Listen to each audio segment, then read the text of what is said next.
Hello guys, this is the view from the northern blossoms here in Taman, Atok, Benguet, Philippines. It's 2 hours, almost 2 hours travel time from Baguio City, and the travel was worth it.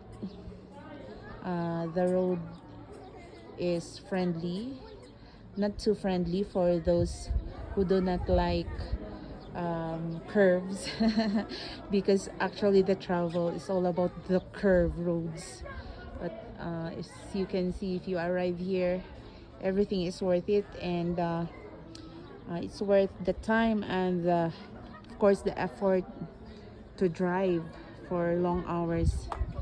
So if you haven't been here in this place, I can recommend you. Together with your family, you can enjoy and embrace the beauty of nature and the majestic feels and the mystical part of the sea of clouds when you arrive early. We happened to see the sea of clouds along the way. It showed at almost 7 o'clock in the morning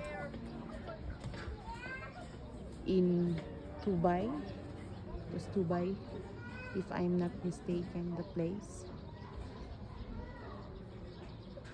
Very nice, guys.